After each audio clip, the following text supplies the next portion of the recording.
Pronto, já está gravando. Boa tarde, meninos, para vocês, bom dia. Boa tarde para mim, que estou gravando uma hora dessa. Bom dia para vocês, vão receber essa aula no período da manhã.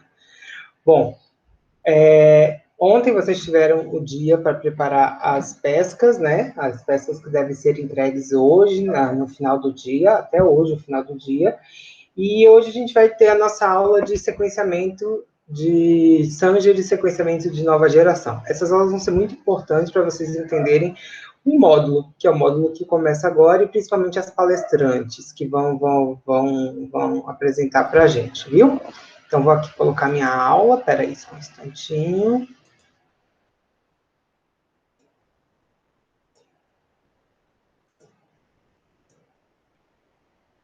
Pronto, vocês já devem estar vendo minha apresentação, minha aula, e eu vou colocar aqui.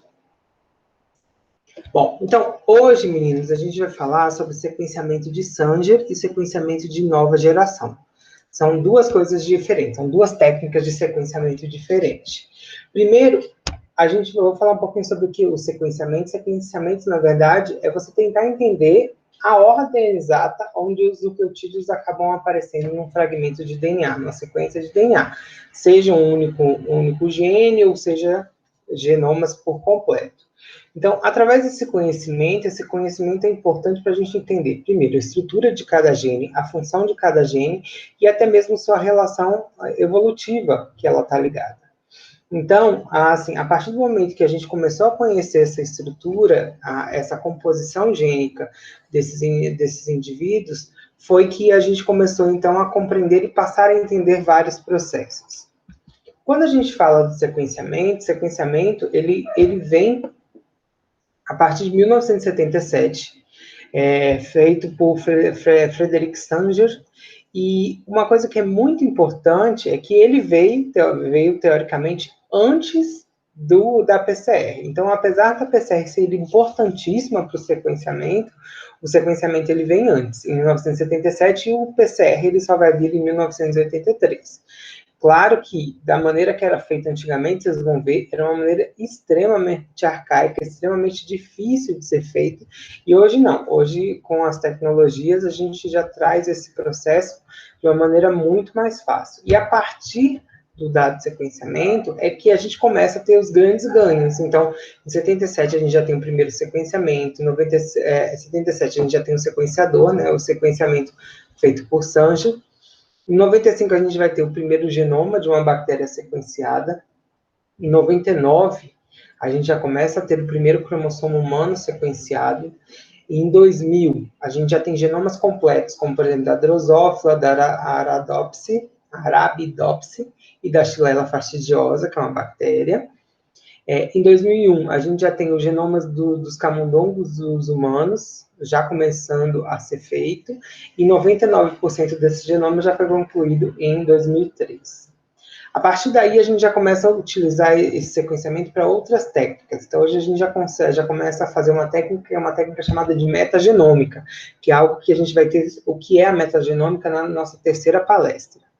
E, a partir daí, esse sequenciamento vai se tornando mais barato, principalmente pelos sequenciamentos de nova geração, e a gente é capaz de sequenciar os genomas de bactérias por um custo mínimo. Hoje em dia, inclusive, é bem menor do que $1.000, como está escrito aí.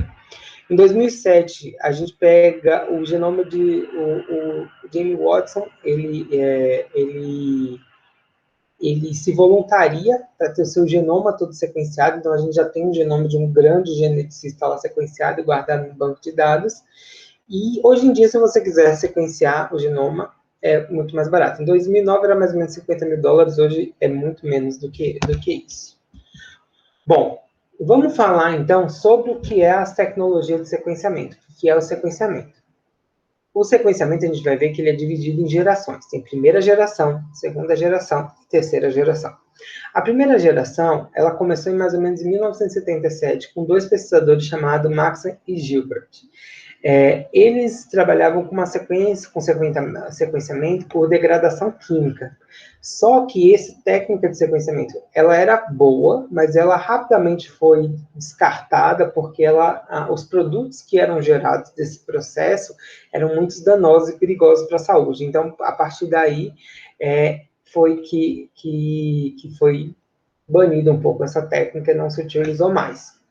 No mesmo ano, a gente tem Frederick Sanger. Frederick Sanger, ele desenvolve um método enzimático que é chamado de método de Deoxy, ou método de terminação de cadeia, onde, a partir da interrupção da síntese da cadeia de DNA, a gente consegue fazer o sequenciamento.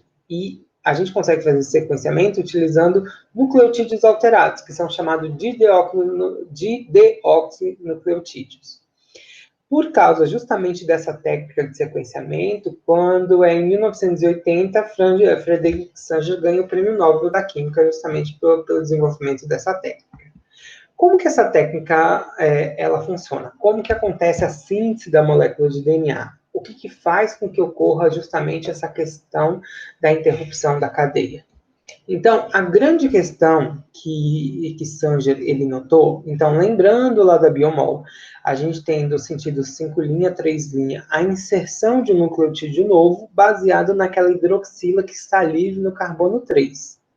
Então, ocorre o corte dos fosfatos, fica apenas um fosfato, esses dois são liberados como pirofosfato, e esse nucleotídeo, então, é inserido na cadeia. Para que isso ocorra, a grande importância disso é a presença dessa hidroxila, que ela está livre. Pela presença dessa hidroxila é que, basicamente, o nucleotídeo ele consegue ser inserido para a formação da cadeia.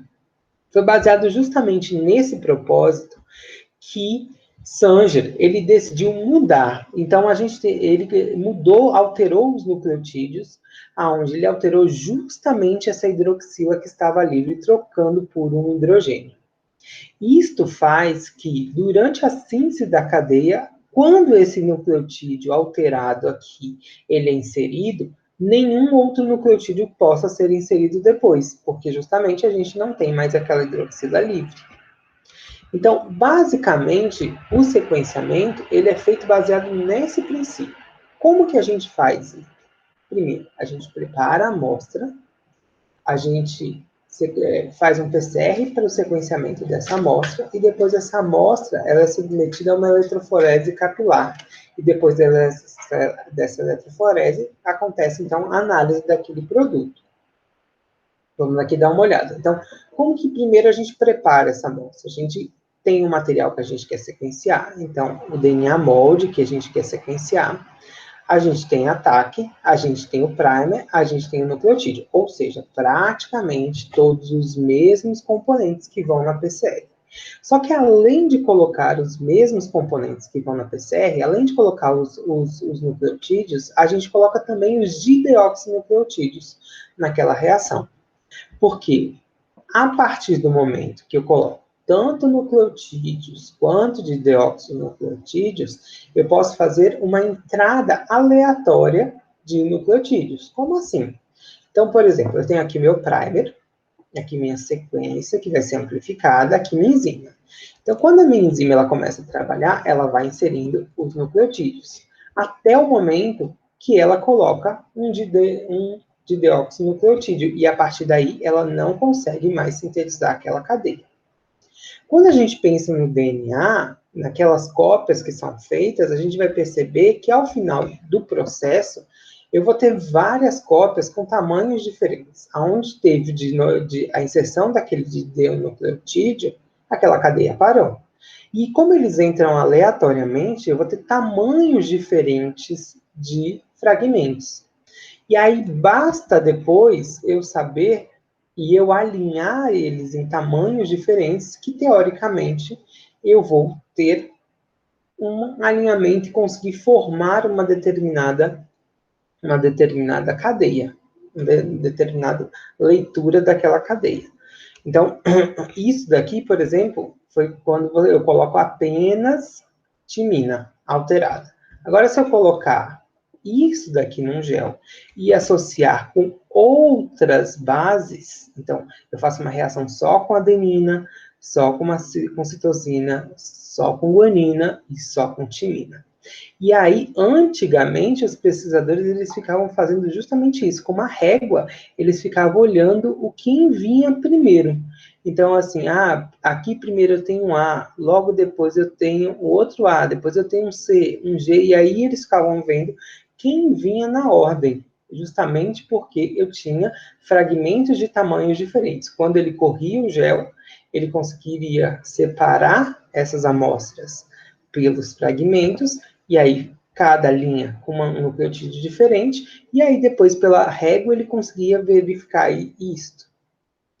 Isso basicamente era um trabalho absurdo. Então você passava mais tempo fazendo isso na régua do que fazendo, então, do que analisando bem o seu genoma. Então aqui, por exemplo, Sanger. Então Sanger fazendo milhões de corridas em géis, aqui é um gel de poliacrilamida, e depois esse gel foi passado para uma chapa de raio-x, né? Eu não lembro como que é o material do raio-x. Então, a foto vem para cá e depois ele ficava analisando. Então, aqui, teoricamente, era um fragmento, aqui é outro, aqui é outro, aqui é outro, e ele ia vendo, justamente pelas réguas, ele ia vendo qual nucleotídeo que estava vindo primeiro.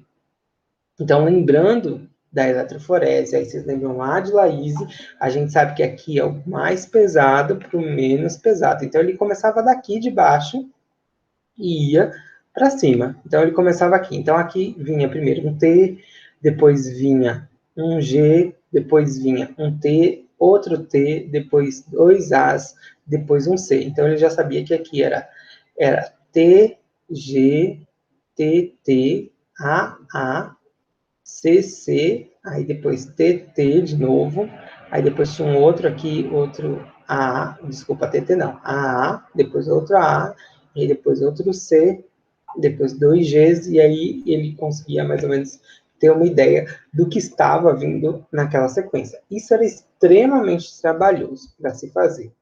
Foi aí que começou-se a automação desse processo. A primeira coisa dessa automação foi inserir fluorescência em cada dideoxinucleotídeo. Então, por exemplo, eu teria uma fluorescência X para a guanina, eu tinha uma outra fluorescência para a timina, eu teria uma outra fluorescência para a adenina e uma outra fluorescência para a citosina. Então, ao invés de eu simplesmente ficar olhando o que servia cada coisa e fazendo colunas diferentes, agora eu já consigo misturar tudo na mesma amostra e simplesmente pelo padrão de cor eu já conseguiria mais ou menos saber o que estava aqui. Então, aqui eu tenho um T, aqui eu teria um A, aqui eu teria um C, aqui eu teria um T, e aí eu saberia este processo.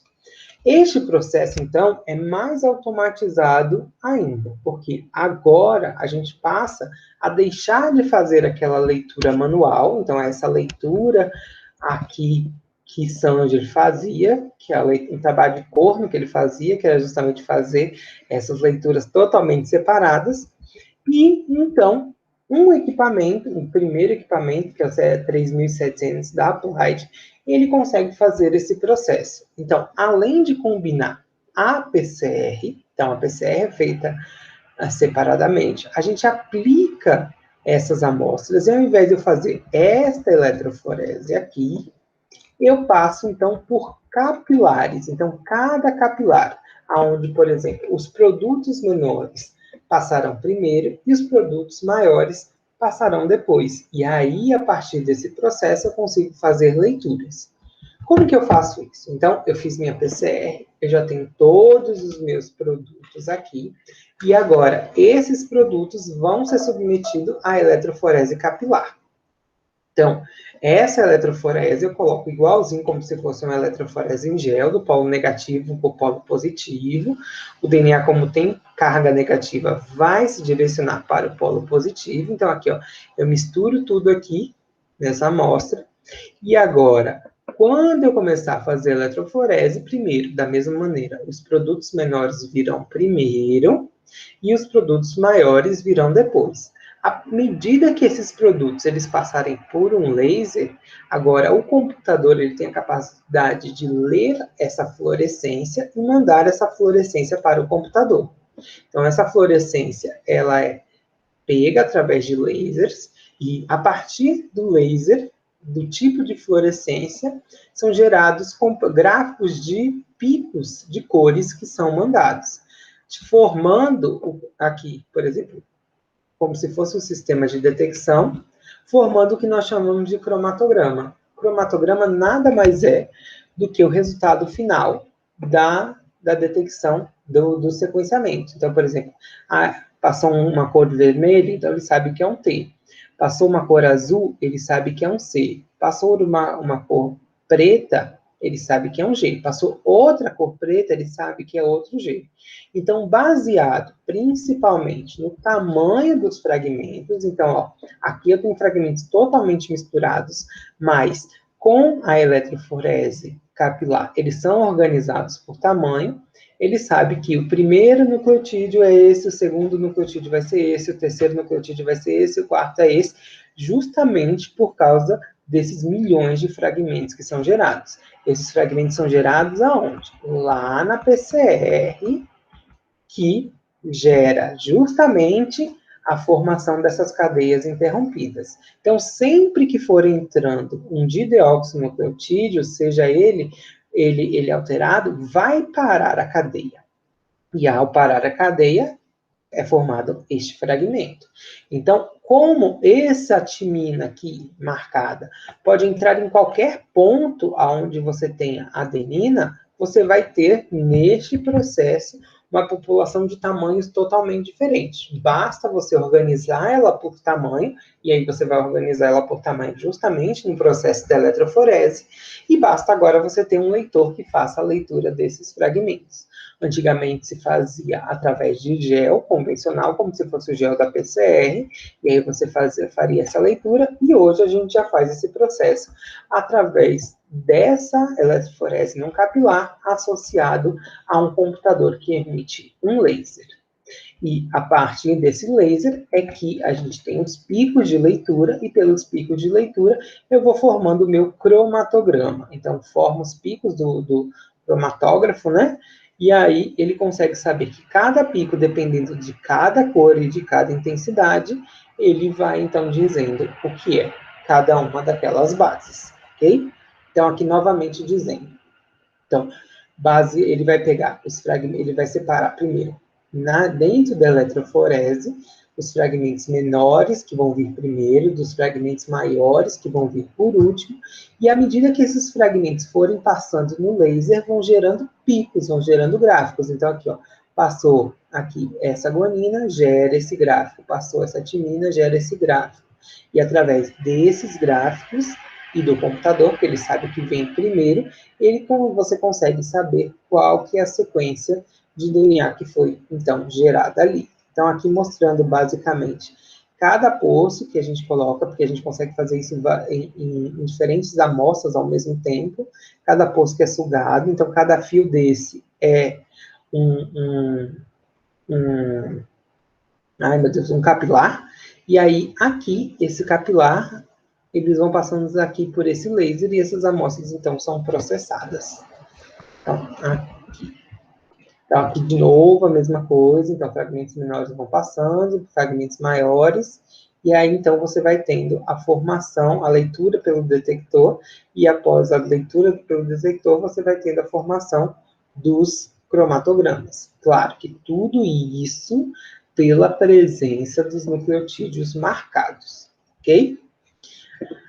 Bom, aquele foi o primeiro sequenciador, esse daqui é uma segunda linha, do 3700, que ele consegue ler mais ou menos 150 mil bases por dia, aí tem depois o 3370, também da Applied, que ele lê mais ou menos 1 milhão de bases ao dia, e aí então foram gerados outros sequenciadores mais modernos, como por exemplo da Roche, que ele lê 100 milhões de bases até 7 horas e meia, o Solid, que ele lê até 3 bilhões de bases, e o Solex, da Illumina, que lê até 2 milhões de bases. Todos eles com o mesmo princípio. Então, são só tecnologias diferentes que foram surgindo, equipamentos diferentes que foram surgindo para fazer o mesmo processo, que é baseado na tecnologia de Sanger. Bom, quando eu quero fazer um gene específico, é muito mais fácil do que quando eu quero fazer um genoma completo. Basicamente, para um gene específico, eu quero saber a característica de um gene, eu quero, por exemplo, amplificar esse gene para fazer característica evolutiva. Eu pego várias bactérias, eu pego aquele gene de todas aquelas bactérias, eu quero comparar se todos aqueles genes são iguais, todo aquele mesmo gene, por exemplo, 16S, que é a porção do DNA que codifica a parte 16S do ribossomo. Então, eu pego, normalmente, extraio meu DNA da bactéria, e aí, a partir daí, eu faço uma PCR. E essa PCR, claro, voltada para aquele fragmento específico. A partir dessa PCR, eu vou ter várias cópias daquele fragmento. E aí, simplesmente, eu faço uma purificação dessas amostras, faço uma reação da PCR agora. Não mais uma PCR convencional, mas sim uma PCR já com os nucleotídeos e os dideoxinucleotídeos, e levo para o meu sequenciador. E a partir do meu sequenciador, eu vou ter os picos e eu sei a característica que tem naquele meu gene. Agora, quando eu quero fazer, por exemplo, genomas completos, então, por exemplo, o processo do genoma humano, como que eles faziam? Então, faziam por uma técnica chamada de shotgun. Essa técnica de shotgun é uma técnica que é muito aleatória, que ela é bastante utilizada nos sequenciamentos grandes. Então, a gente pega simplesmente esse DNA completo, esse DNA grandão do indivíduo, vamos dizer, o meu DNA de uma bactéria inteira. E aí, a primeira coisa que eu vou fazer, eu vou fragmentar esse DNA. E aí, cada fragmento dele, eu vou colocar em um plasmídio. E agora, vou purificar esses plasmídios e levar para fazer o sequenciamento utilizando os dideoxinucleotídeo. E aí, vai ser sequenciado cada uma das amostras. A partir de cada fragmento, eu vou saber a sequência daqueles fragmentos. E aí, a partir daí, eu consigo ter uma noção de montar o que a gente chama de genoma, porque nesses shotguns a gente vai ter sequências que provavelmente a gente vai ter uma ideia que elas vão estar uma na frente da outra, claro que tudo isso por bioinformática, e a gente vai conseguir montar o que a gente chama de genoma completo. Já explico lá na frente, quando eu der um exemplo, mais ou menos como que é essa história, ok? Não se preocupe. É aí que começa a surgir a nova geração. A nova geração que a gente chama é as gerações 2 e 3 de sequenciamento. Então, agora, com essa nova geração, só voltando um pouquinho, quando a gente faz essa estratégia, o sequenciamento clássico de Sanger é um sequenciamento caro. Então, quando você faz mais ou menos isso para um genoma completo, chega a bilhões o custo. Então, o primeiro genoma humano, ele teve um custo altíssimo e ele demorou muito para ser feito. Imagine você fazer fragmentos do genoma inteiro de um ser humano e colocar tudo isso em plasmídio. Então, demorou muito tempo. Foi quase 10 anos para se conseguir fazer o genoma completo, fechar o genoma completo. Então, foi algo muito demorado porque era uma estratégia muito difícil de ser feita.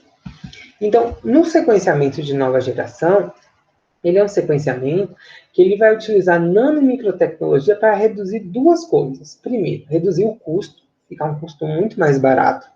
E ele vai permitir que a gente faça esse sequenciamento paralelo em massa ao mesmo tempo. Então, a gente consegue fazer isso numa velocidade muito mais rápida. Então, o que demorou 10 anos, a gente consegue fazer em 3 horas hoje com essas tecnologias.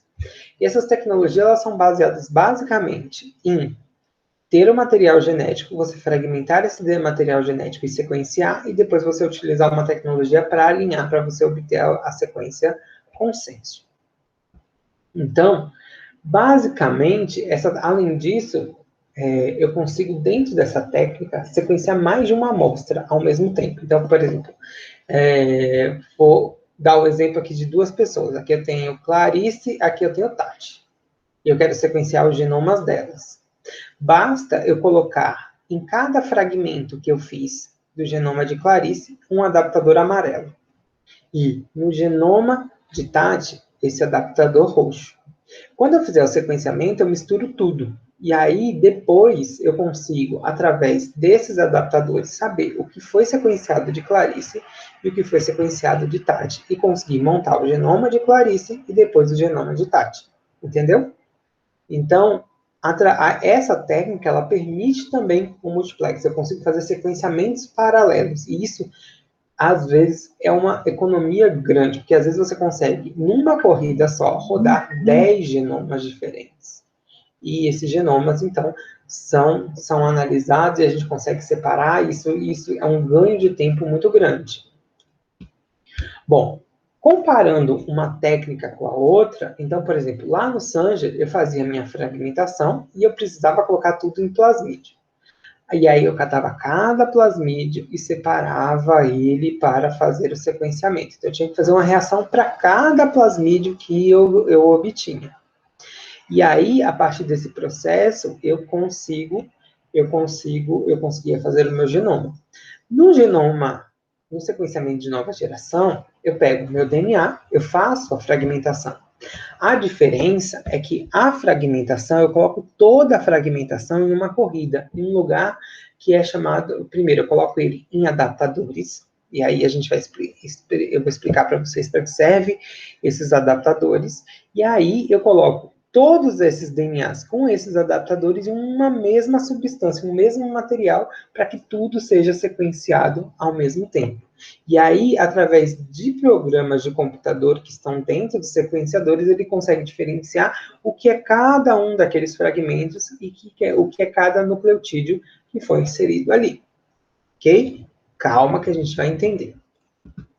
Quando a gente compara justamente essa nova geração com o Sanger, primeiro, a grande vantagem não precisa da clonagem, que é aquela coisa mais complicada.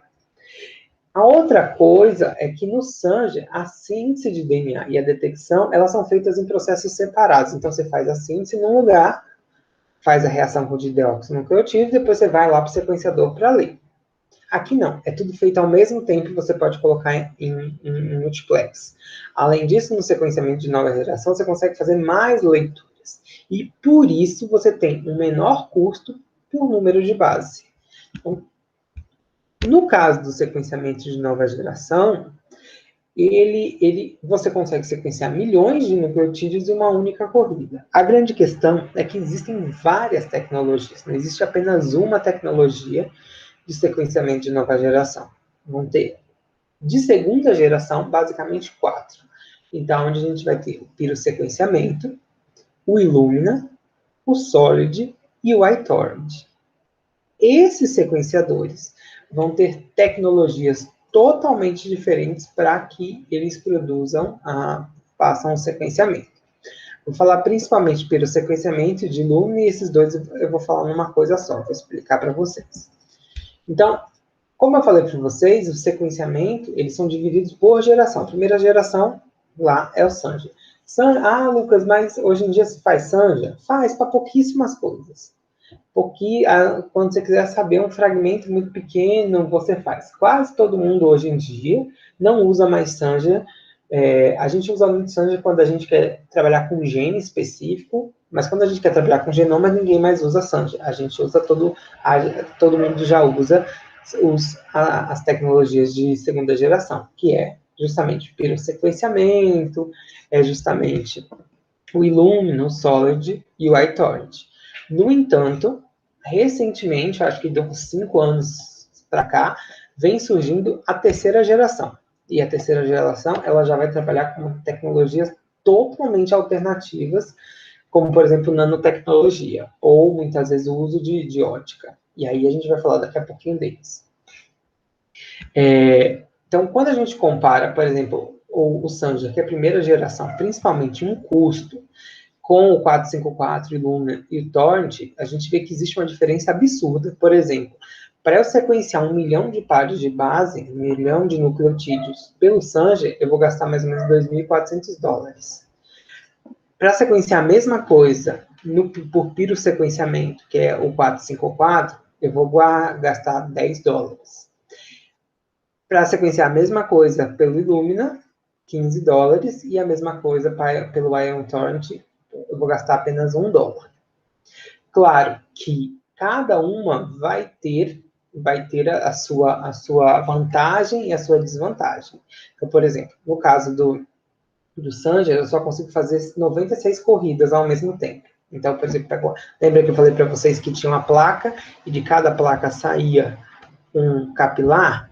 Então, eu só conseguia fazer 96. Inclusive, quando você precisava normalmente juntar para conseguir rodar, por exemplo, uma amostra de várias pessoas, porque senão você ia acabar gastando uma placa. Então, você precisa fazer 96 corridas ao mesmo tempo.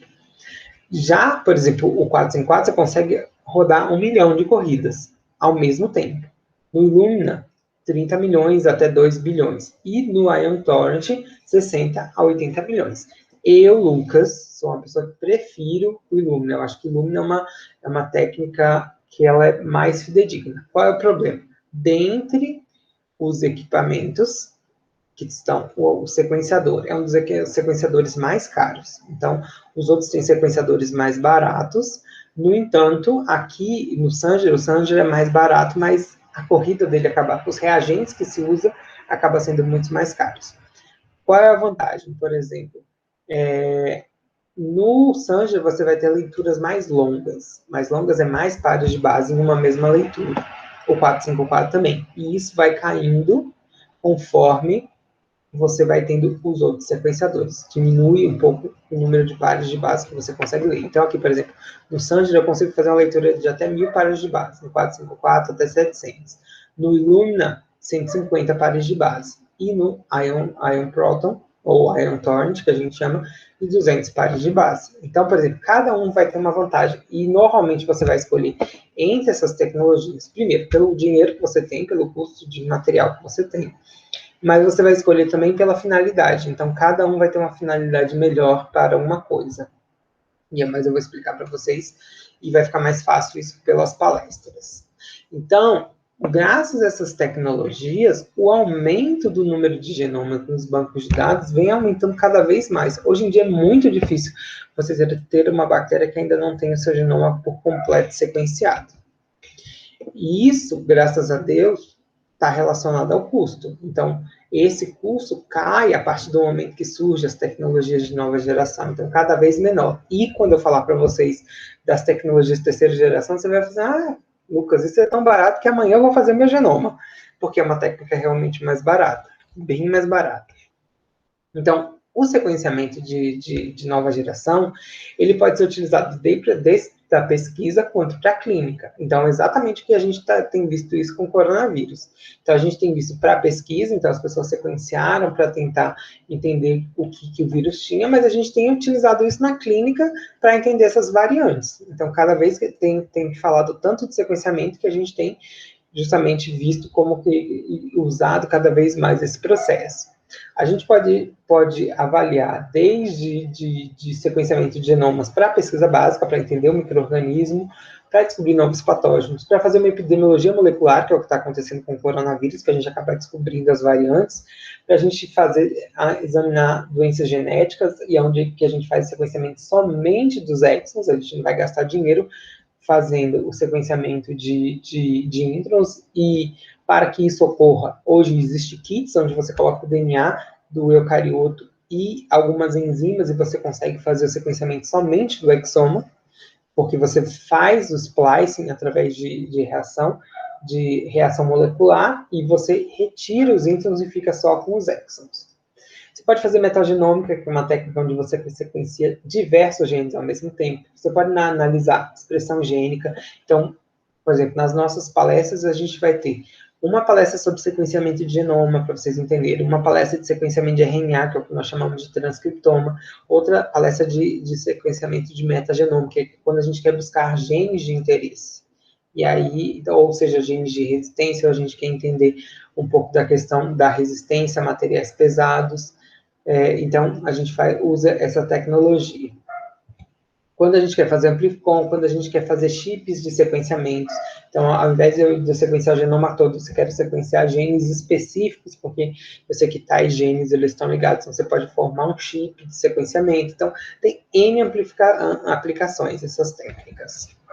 Todas elas são baseadas no seguinte processo. Primeiro, fragmentação de DNA. A primeira coisa que a gente precisa pegar é pegar o DNA por completo e fragmentar esse DNA em porções pequenas. Uma vez esse DNA fragmentado, agora a gente vai inserir na ponta de cada um daqueles fragmentos adaptadores. E aí, a partir daí, eu chamo este meu material de uma biblioteca. Então, eu posso construir uma biblioteca só com o genoma do Lucas, só com o genoma do Eduardo, só com o genoma do outro Lucas. Eu falei primeiro Lucas e o outro Lucas também. O genoma de Emily, de Viviane, de Edma, de qualquer um de vocês. Então, a partir do momento que eu fragmentei o DNA de vocês e coloquei adaptadores, e vocês vão entender para que servem esses adaptadores, eu vou, então, formar o que nós chamamos de biblioteca. Esses adaptadores, muitas vezes, vão servir para eu pegar esses fragmentos de DNA e inserir uma fita desse fragmento em uma matriz, que pode ser uma microesfera, pode ser uma lâmina, pode ser N. Isso, dependendo da tecnologia, vai ser cada uma das coisas. E após esse processo, eu vou fazendo a amplificação, e à medida que eu vou fazendo a amplificação, eu já vou fazendo o sequenciamento. Porque a cada medida que o nucleotídeo é inserido, o equipamento consegue saber que nucleotídeo que foi aquele. Bom, o primeiro sequenciador de nova geração que existiu foi o 454, também chamado de 454. Então, esse sequenciador, ele tem uma capacidade, ele foi amplamente utilizado. No entanto, a tecnologia que ele utilizava, dentre as tecnologias de nova geração, era considerada mais cara. E hoje, basicamente, o 454 foi descontinuado. Hoje em dia, a gente usa muito mais as outras tecnologias do que o próprio 454. O 454, ele trabalha por uma técnica chamada de pirossequenciamento. O que é o pirossequenciamento? Lembra-se que toda vez que um nucleotídeo é inserido, vamos voltar lá no começo aqui. Toda vez que você tem inserção de um nucleotídeo, um grupo fosfato fica e dois grupos fosfatos são liberados. E esses grupos fosfatos são chamados de pirofosfato. Então, basicamente, esse pirofosfato que é utilizado para detectar o nucleotídeo que foi colocado ali. Nossa, Lucas, mas como assim? Então, basicamente, a tecnologia... vamos para cá. A tecnologia do 454, ele é baseado justamente em detectar o pirofosfato através de uma enzima que vai produzir uma luminescência. Nossa, que estranho, vamos lá. O que eu preciso fazer? Existem várias fases para você fazer o sequenciamento pelo 454. Fragmentação, ligação dos adaptadores, mobilização da esfera, amplificação, microplaca, pirossequenciamento e depois o processamento da imagem. Vamos ver como que cada uma delas faz. A primeira coisa que eu falei para vocês, todo DNA, independente da tecnologia de segunda geração, ele precisa ser fragmentado. Então, a gente pode fazer uma fragmentação muitas vezes mecânica. Então, a gente faz uma sonicação do DNA, então a gente usa ultrassonicadores, e esse ultrassonicador, ele vai quebrar o DNA em diversos fragmentos. Uma técnica extremamente fácil para você fazer sonicação e quebra de DNA é você fazer nebulização. Exatamente. Sabe aquele nebulizador que a gente usava quando era criança, quando a gente tinha falta de ar, essas coisas? Ou que a gente ainda usa quando a gente tem algum problema respiratório? Você coloca a sua solução de DNA aqui, e aí você liga o nebulizador e o processo da movimentação das moléculas, justamente para formar os gases ali, vai fragmentar o DNA. E aí depois eu pego, depois de uns 5 minutos de nebulização, eu pego esse daqui, faço uma solução de dissociação, porque muitas vezes o DNA pode ficar ligado a essa parede, e depois eu retiro esse DNA fragmentado. E aí, você também tem, claro, num custo mais elevado, um processo muito parecido com a nebulização, que é o hydroshare. O hydroshare ele vai fazer uma coisa muito parecida, só que ele vai quebrar por jatos d'água. Ele quebra por jatos d'água o material de DNA. Então, uma vez agora, esse material quebrado... existem kits também que fazem esse processo. Você compra alguns kits que têm capacidade de quebrar o DNA também. Então, Você pode fazer por kits esse processo também. A partir da fragmentação, agora eu vou pegar os meus DNAs, que estão todos fragmentados, então estão todos quebrados, e na ponta deles eu vou colocar iniciadores. Eu normalmente vou ter um iniciador que liga a sequência 5' e o outro que se liga na porção 3'. E aí eles vão ficar ligados nesse DNA. E ao eles ficarem ligados, eu faço um sequenciamento de todos eles. Então, como que eu vou fazer esse sequenciamento? No caso do 454, a primeira coisa, ele usa umas BIDs pequenas e esses adaptadores se ligam nessas BIDs, eles vão ficar ligados nessas BIDs.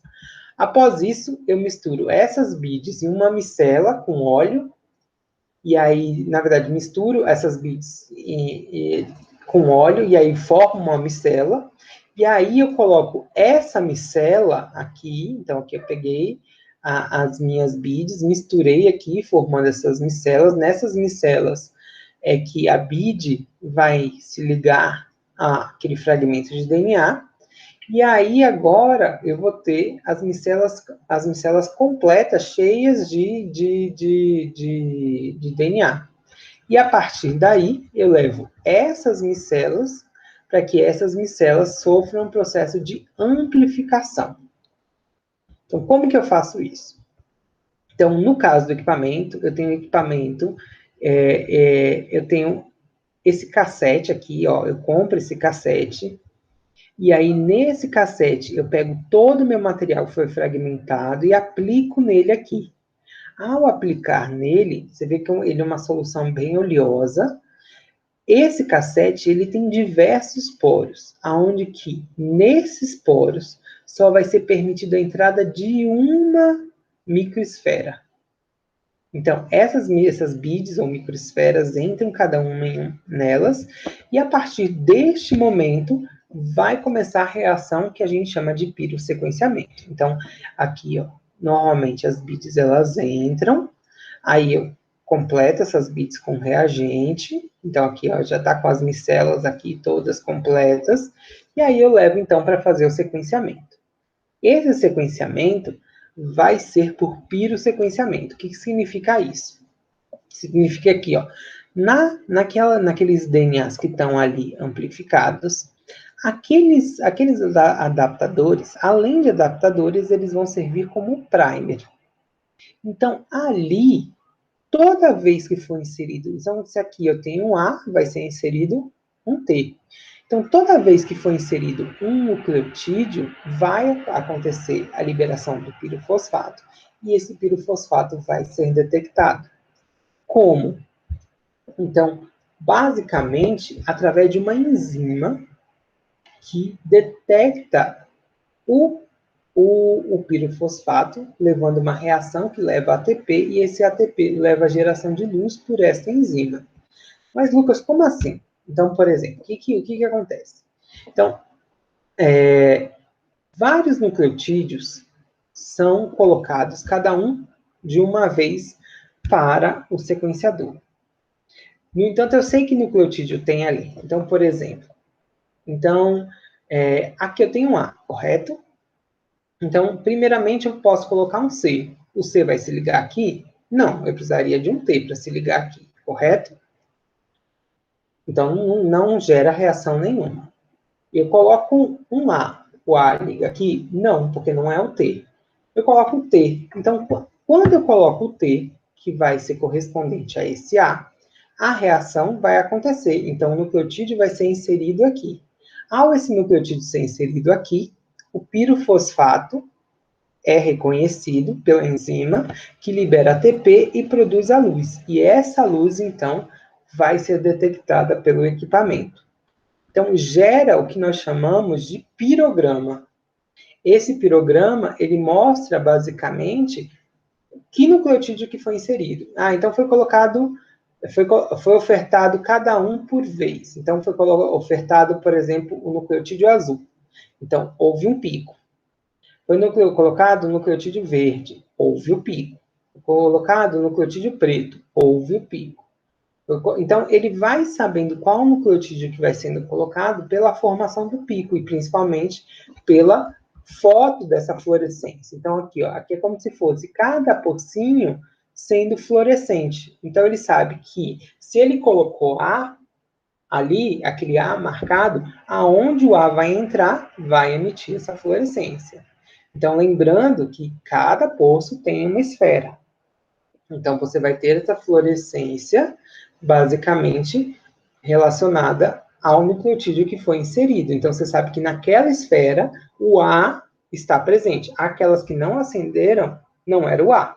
E aí, quando ele colocar o C, aquelas que receberem o C, vai emitir a fluorescência. Tudo isso por essa geração de cor. Então, se aqui foi colocado o T, a enzima vai emitir a cor, e ao ela emitir a cor, vai florescer naquele ponto. Então, o equipamento, ele consegue, através desse microchip aqui, desse microchip onde cada poço vai entrar uma microesfera, saber quais esferas acenderam. Então, por exemplo, se ele colocou um A, vai acender esta e esta. Então, ele sabe que o nucleotídeo que ali é o A, então ele vai processando.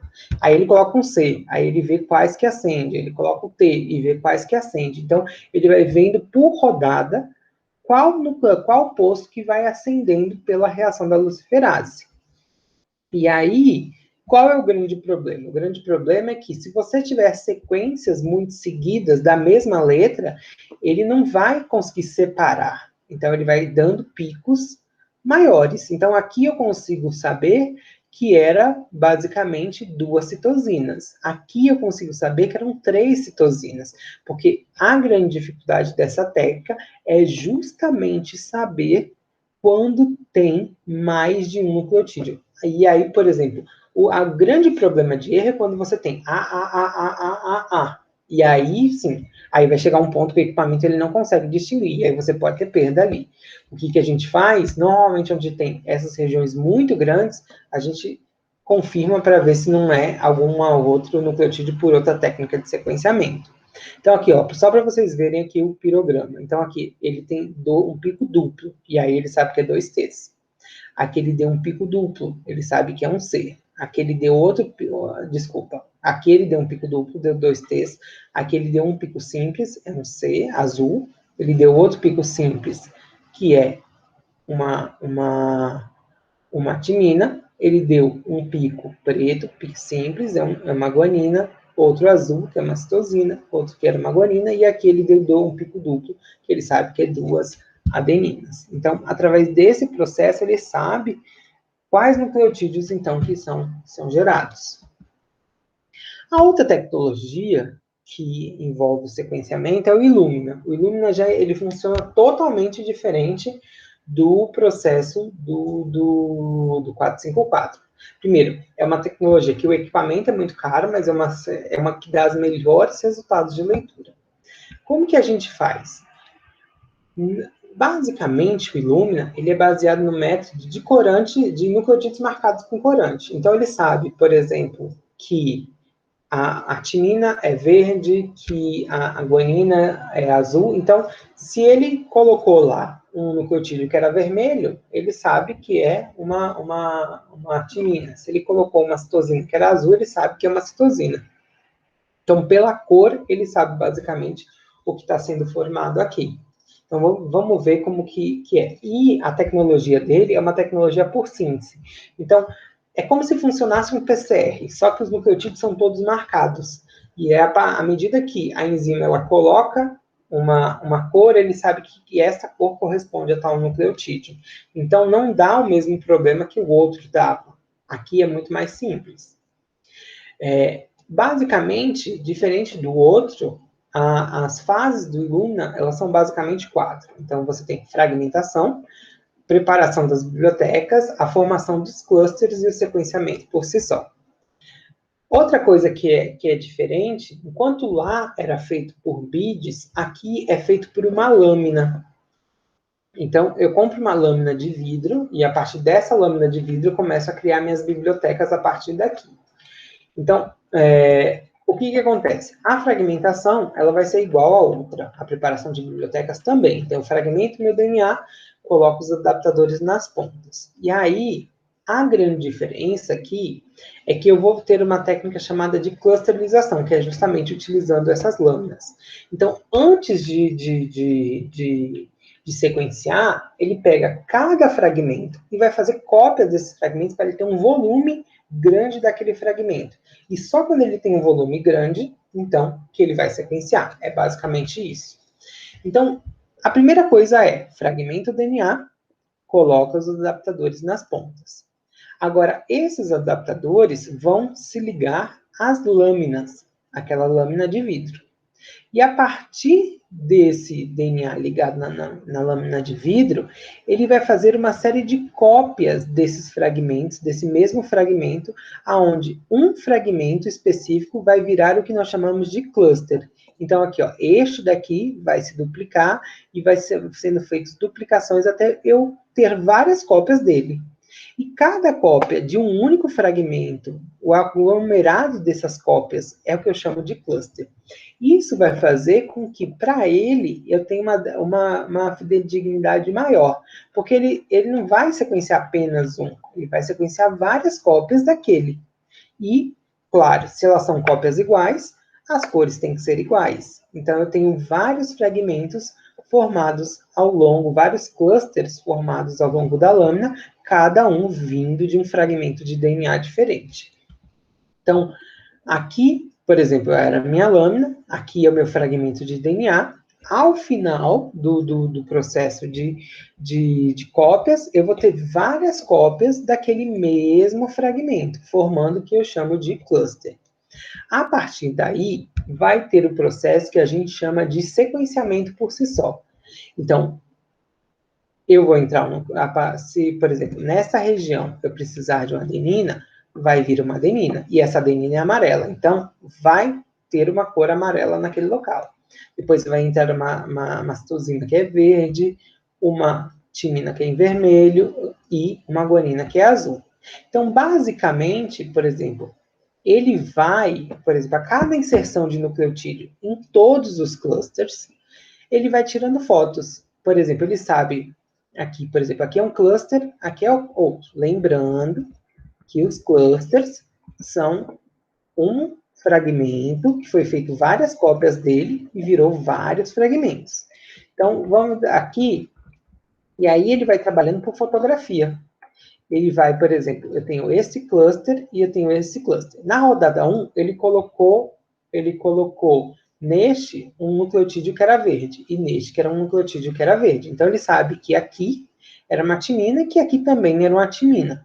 Na rodada 2, ele colocou azul nesse e verde nesse. Ou seja, ele sabe que aqui vinha uma guanina, por ser azul, e aqui vinha uma timina. Aqui, na terceira rodada, ele coloca um vermelho aqui, que é uma citosina, e aqui ele continua colocando uma timina. Aqui ele coloca timina nas duas. Aqui ele coloca uma adenina nesse e uma timina nesse. Então, só está vindo timina nesse. Aqui ele coloca uma citosina nesse e uma timina nesse também. No sétimo, ele coloca uma guanina neste e outra timina aqui.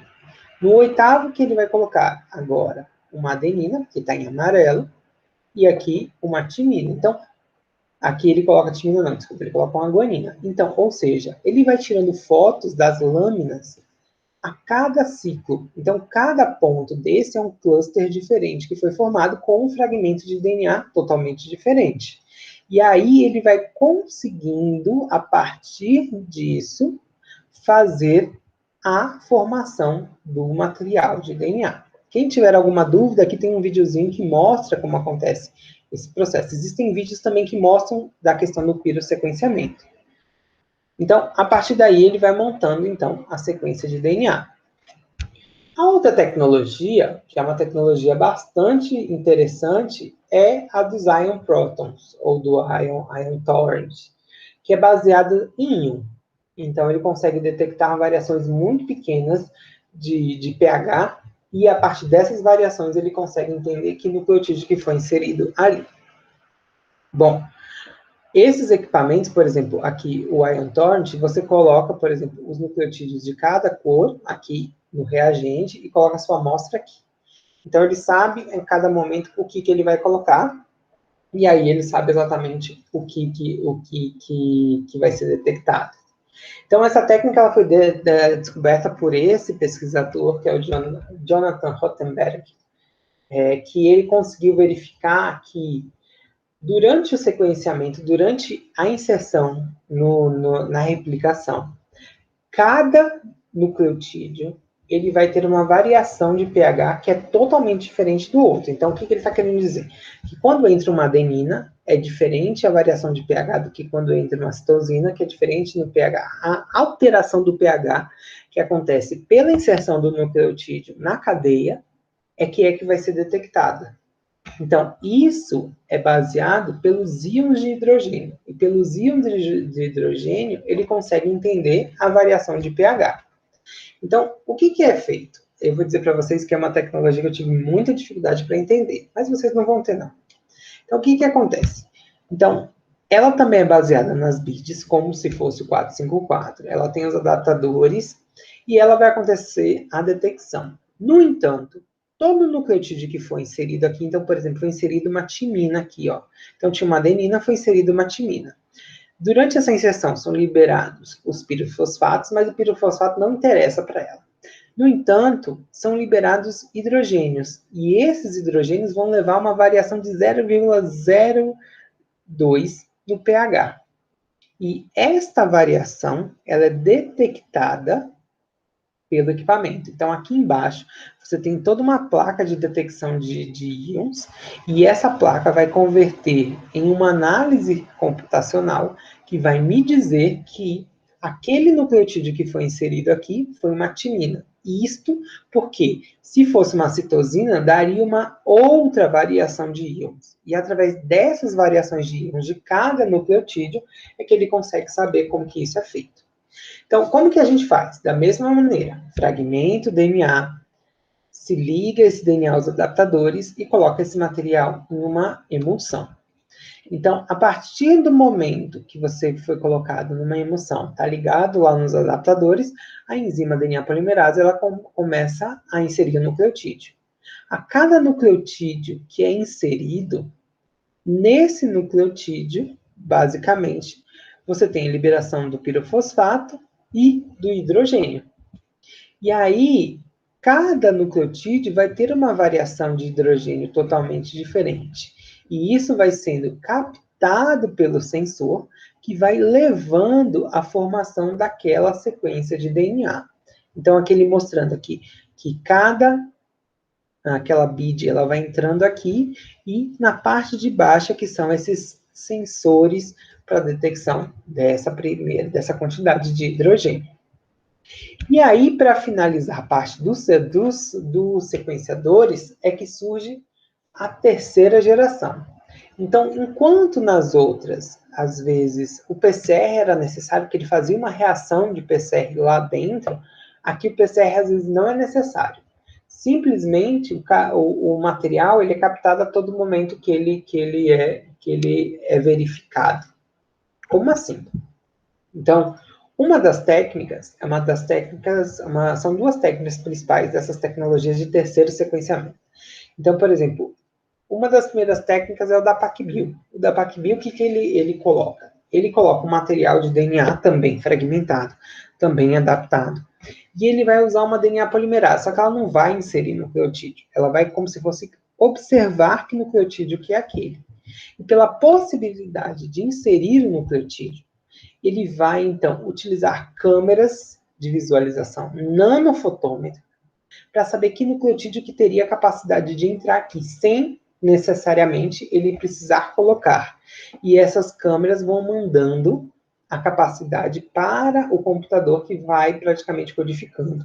Com isso, a gente consegue uma leitura de um tamanho de DNA muito, muito grande. A outra tecnologia é a tecnologia do nanopor. O nanopor, para mim, é uma das mais fantásticas. O nanopor foi aqui que as pesquisadoras brasileiras, a Esther e a Jaqueline, elas fizeram o primeiro genoma do coronavírus brasileiro. É um sequenciador, primeiro, que cabe num computador. Então, ele vem como praticamente um pendrive. E aí você aplica a amostra nele. E qual é a grande questão? Esse DNA ele vai passar por um microtubo. E ao ele passar por um microtubo, você vai conseguir reconhecer cada nucleotídeo que foi feito. Essa tecnologia foi desenvolvida por um pesquisador chamado Stuart Lindsay. E, basicamente, é uma das técnicas mais fantásticas que existem para o sequenciamento de DNA. Sou apaixonado. Inclusive, aqui no MS, a professora Fernanda Cury, que é da medicina, inclusive ela estava com um projeto de PIBIC para analisar genomas de HTLV, eu até divulguei no meu Instagram, ela comprou um nanopore, que é uma tecnologia mais barata. Inclusive, a gente vai trabalhar junto com ela para fazer sequenciamento dos coronavírus do nosso projeto nesse sequenciador dela. Ok? Bom, em todas essas técnicas de segunda e terceira geração, lembra que eu falei para vocês que são feitos fragmentos, ou seja, você vai ter várias leituras.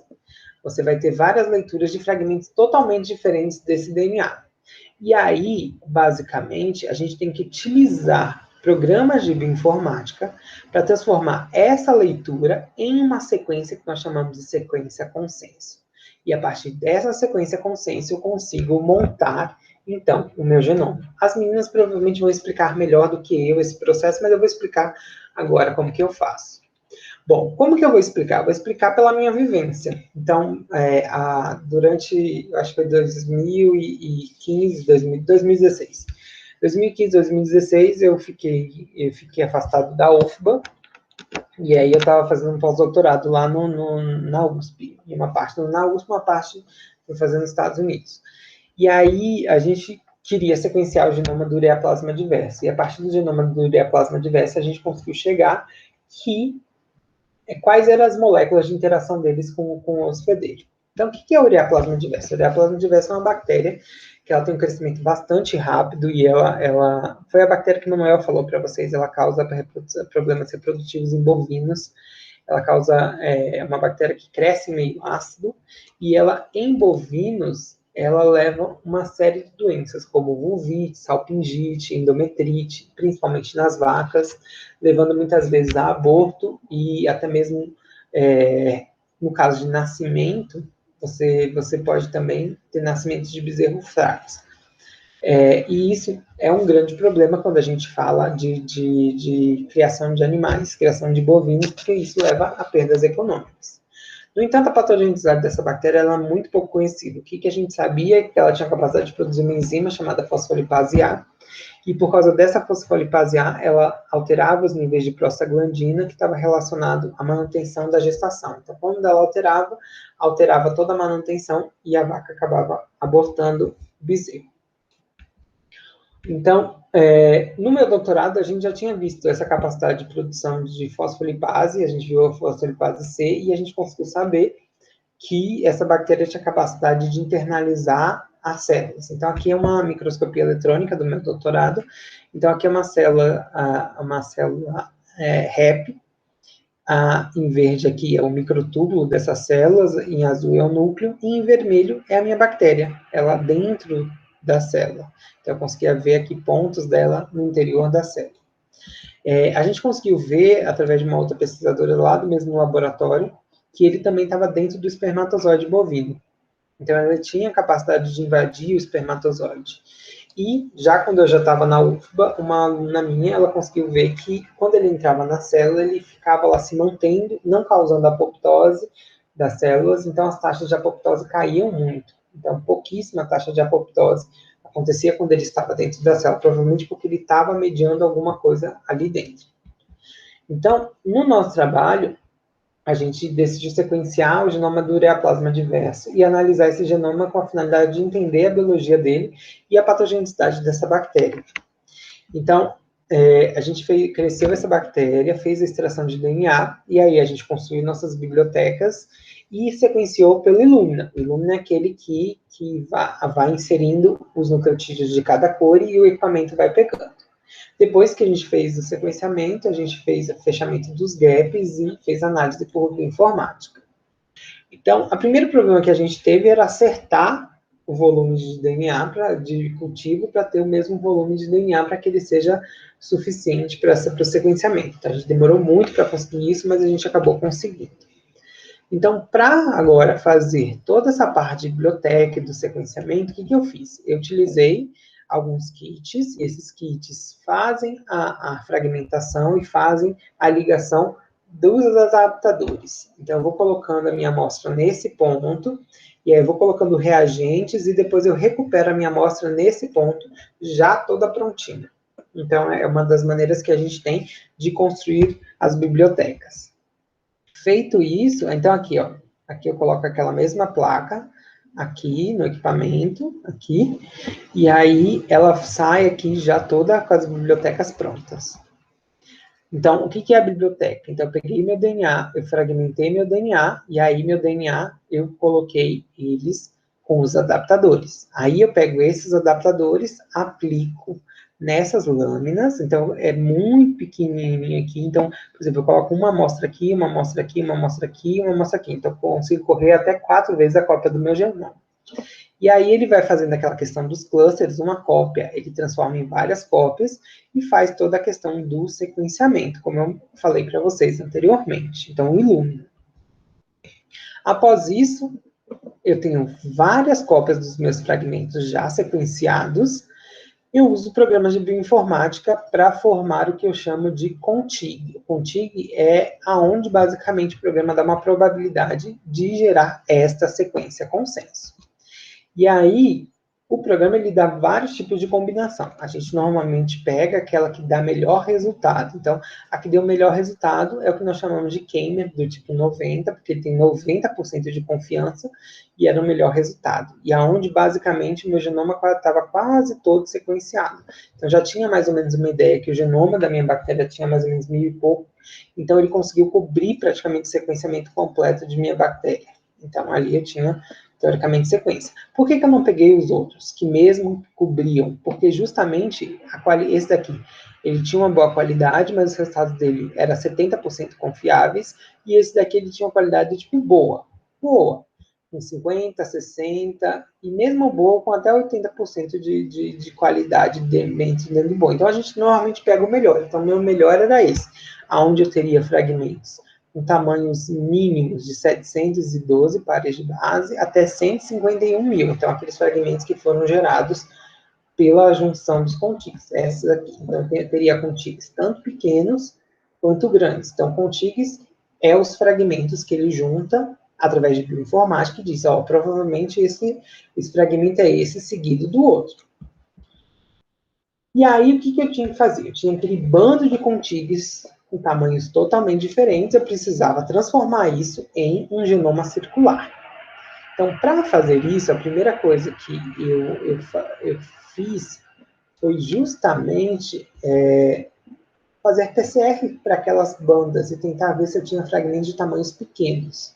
Se eu tivesse fragmentos de tamanhos pequenos, eu conseguiria juntar, e através disso eu conseguia juntar uma sequência de DNA. Outra coisa muito importante é que eu precisava achar o primeiro DNA, o primeiro gene do nucleotídeo. E para toda bactéria, o gene da DNA, lembra a DNA, que está lá envolvida na replicação do DNA, ela é considerado o gene 1. Então eu precisava achar o gene 1 para dizer que, ó, a partir da DNA, a partir daqui, começa o meu genoma. Por mais que ele seja circular, aqui é o gene 1, aí depois vai se ligando até o final de todos os genes. Então, eu já tinha a minha DNA, e eu sabia que essa DNA, ela estava em um dos fragmentos que era de 70 mil pares de base.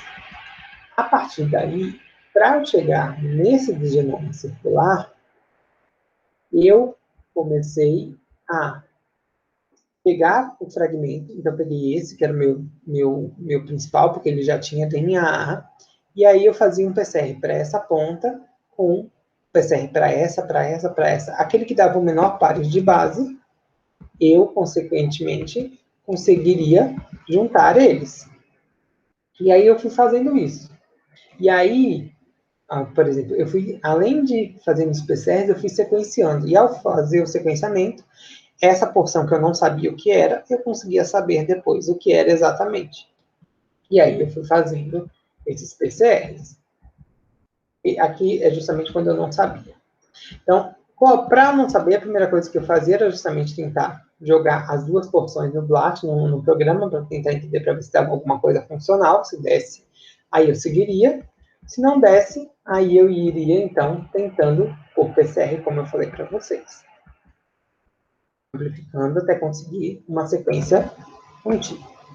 A partir do momento que eu consegui fazer com que estava tudo ok, eu consegui fazer a minha sequência circular completa, fechar todo o genoma, eu mandei ele para um programa, para uma base de dados que é da Universidade de Maryland, que eles fazem a anotação daqueles genes. Então, é o Manatee. Eu mandei aquele genoma, cadê? Vou colocar aqui para vocês, aqui, esse genominha aqui, já circular para eles, isso, onde eu sei cada uma daqueles nucleotídeos, mandei isso em programa de bioinformática, mandei as sequências, mandei para eles, então mandei lá para o Manatee. No Manatee, é um programa que agora eles fazem a anotação manual. Eles fazem uma anotação, eles pegam todo aquele genoma e, através de bancos de bioinformática, eles conseguem saber que dentro daquela sequência eu tenho vários nucleotídeos. E aí eu tinha que entrar em cada um daqueles nucleotídeos e em cada um daqueles nucleotídeos eu tinha que verificar se aqueles nucleotídeos estavam ligados com aquela função. Então, eu fui fazendo para cada um daqueles genes, até que eu cheguei que o meu genoma, ele tinha mais ou menos 970 mil pares de base. Eu tinha dentro daquele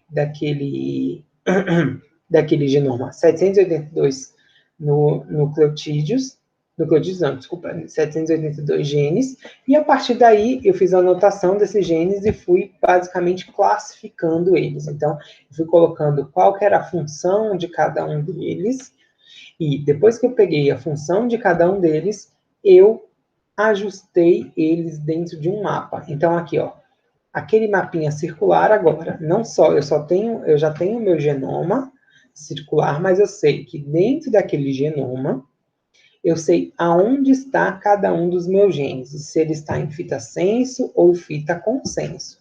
Claro, o gene 1, que é esse pretinho, é a DNA. A partir daí, eu consigo fazer a minha anotação do meu genoma de maneira funcional. Então, por exemplo, conforme as cores, diz exatamente o que cada um dos genes eles estão, então, envolvidos. Ou pela síntese de purina, ou pela síntese ou metabolismo de fosfolipídios, ou de ácidos gráficos, ou pelo metabolismo de energia. Então, eu consegui, a partir desse material, anotar o meu genoma e chegar à composição dele, funcional. A partir desse processo, eu queria saber um pouco da filogenia deles. Né? Então, eu peguei 32 proteínas que estavam ali e eu comparei com outros micro-organismos. E a partir dessas 32 proteínas, eu consegui chegar aqui, primeiro, o ureaplasma. O ureaplasma, ele estava próximo dos outros ureaplasmas humanos, que era uma coisa que a gente já sabia, mas a gente só queria confirmar. No entanto, quando eu comparava o meu genoma, aqui, o meu ureaplasma, com os outros ureaplasmas humanos, eles tinham genes muito parecidos, só que em posições ao contrário. Então, provavelmente, o que essas posições ao contrário? Então, aqui é o começo do genoma da minha bactéria. Então, em amarelo é o começo, e em azul vai ficando o final. Aí você pega genes que estão aqui no final do ureaplasma, que lá nos humanos, no ureaplasmas humanos, eles estão lá no começo. Os ureaplasmas humanos são justamente os ureaplasmas que Kaline falou, que é o ureaplasma parvo, que é o que causa o aborto em humanos. A minha bactéria causa o aborto em bovinos. E com aquele conjunto gênico, a gente conseguiu fechar, então, também a questão das vias metabólicas. Então, agora eu queria entender como que era a via, principalmente a principal via, que era a via de produção de energia, que era a via da degradação da ureia, por isso que eles são chamados de ureaplasma. E eu consegui também saber como que dava a via de carboidrato. Então, por exemplo, por mais que ela seja uma via que estava lá presente, existia genes que são esses em vermelhos que não estavam presentes. Então, eu preciso agora entender que genes que são esses que fazem essa conversão, que não são esses genes clássicos. Genes ligados ao metabolismo de purina e pirimidina, genes ligados à produção e biossíntese de fosfolipídios, que são extremamente importantes para a membrana plasmática deles.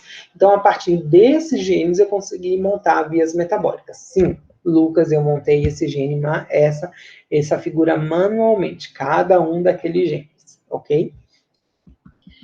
E a gente conseguiu entender um pouco das proteínas de membrana que eles tinham. Então, para que servia cada uma dessas proteínas? Então, eles tinham proteínas de transporte de aminoácido, eles tinham algumas proteínas de transporte de ferro, então, transportadores do tipo ABC, ATPases. Então, são transportadores que estavam ao longo da membrana plasmática deles.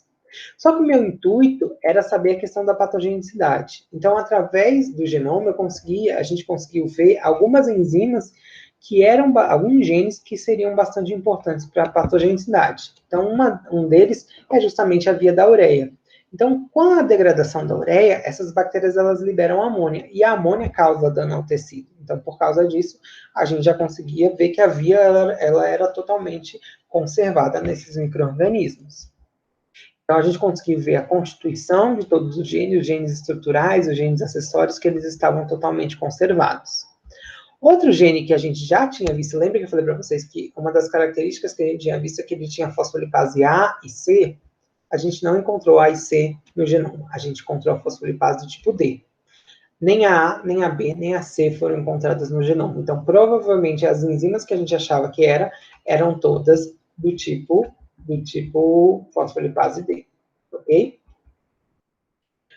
Bom, a gente observou também a presença de uma hemolisina, que até então não tinha sido detectado nessa bactéria. E aí, até hoje, a gente tem feito alguns testes para entender um pouco essa hemolisina, e é um trabalho de mestrado de um aluno lá aqui do laboratório. E a gente viu que ele tinha uma série de lipoproteínas, que são justamente as lipoproteínas que o Manuel falou no trabalho dele. Então, por a gente ter observado essa quantidade de lipoproteínas, foi que a gente começou a investigar o trabalho de Manuel. Então, a gente viu que algumas dessas lipoproteínas, elas tinham fatores muito parecidos com lipoproteínas que estavam presentes nos ureaplasmas humanos, como, por exemplo, o ureaplasma urealítico, elas eram muito parecidas. Foi aí que a gente fez, então, uma técnica onde a gente pegou o ureaplasma, cresceu ele, congelou e inativou por calor. Então, a gente pegou ele vivo e morto e inoculou em macrófagos. Eu peguei ele, fiz uma cultura de macrófagos, e depois de fazer essa cultura, peguei o sobrenadante, peguei as células, o sobrenadante fiz a detecção de citocinas, e as células a gente fez expressão gênica de, por exemplo, de toll-like receptors e da via do inflamação. E aí a gente viu que essa bactéria, viável ou inviável, ela ativava a resposta imune igual, ou seja, essas moléculas de superfície são extremamente importantes, porque a bactéria viável ou não viável, elas mantêm essas moléculas. Então, essas moléculas continuavam ativando a resposta imune. E, além disso, a gente conseguiu saber que essa resposta, ela é reconhecida essa bactéria ela é reconhecida pelo toll-like do tipo 2, e que ela desempenha uma série de funções, principalmente ativando a via das prostaglandinas. Então, esses genes aqui, em verde, ativados. Outra coisa bastante interessante que a gente viu foi a presença de uma glicosiltransferase. Glicosiltransferase em bactérias é presença de cápsula. A gente não sabia que essa bactéria apresentava cápsula. Então, a gente foi tentar investigar esse processo. Foi aí, então, que a gente cresceu essas bactérias e marcou com vermelho de ruteno, que é um corante para microscopia eletrônica que mostra açúcar. E aí, a gente pegou a bactéria e analisou em microscopia eletrônica de transmissão. E a gente conseguiu ver exatamente isso. Então, ao redor da membrana plasmática da bactéria, a gente conseguiu ver a presença de polissacarídeo, ou seja, essas bactérias estavam produzindo cápsula e a gente não sabia. Elas produziam cápsula e não sabia. E aí, então, a gente decidiu purificar essa cápsula, tentar entender o que tinha naquela cápsula. E a gente passou essa cápsula, purificou a cápsula e analisou ela em espectrometria de massa. E aí a gente analisou e conseguiu verificar que essa cápsula era formada por arabidose, glicose, mannose, glucose, mas principalmente por glicose. Então, através do genoma, a gente conseguiu ter informações muito valiosas da patogenicidade. A gente conseguiu saber as vias bioquímicas, as vias que esse micro-organismo tinha de patogenicidade para tentar compreender melhor um pouco do trabalho. Então, tudo isso foi através do genoma, do reconhecimento do genoma dessas bactérias e as análises extensas que foram feitas a partir daí. Então, esses resultados, eles nos ajudaram a guiar um pouco para o que a gente seguiu dos estudos de futuras pesquisas.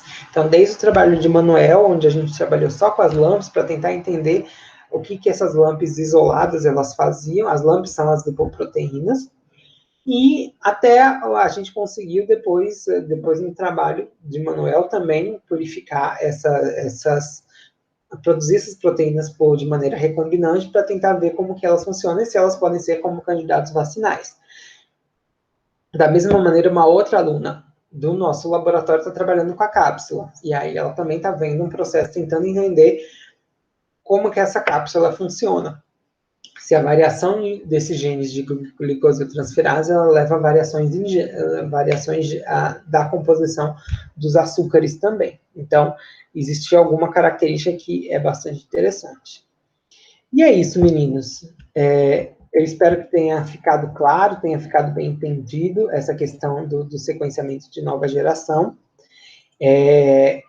Esse sequenciamento, ele tem sido cada vez mais utilizado para a gente compreender as bactérias, para a gente compreender os micro-organismos, e agora a gente vai ter as nossas 3 palestras. Tayana falando algo muito parecido com o que eu acabei de falar, que é sequenciamento para montagem de genoma. Eu acho que ela vai descrever talvez até mais, porque como eu tinha pouquinho tempo, queria só falar um passant, eu dei uma boa resumida, mas também a questão a gente vai ter também como que se dá sequenciamento de transcriptomas, como que se dá sequenciamento de metagenômica, como que é feito esse processo, ok? Então, meninos, o nosso combinado. Se vocês vão ver esse vídeo, caso vocês tenham alguma dúvida, vocês publiquem essas dúvidas nos comentários do vídeo, lá no Classroom, e eu vou ou respondendo por WhatsApp não, por mensagem de texto mesmo, se for algo muito simples. Senão eu volto na apresentação e gravo de novo para vocês e coloco lá como resposta, tá bom? Abraço, tchau, meninos, até!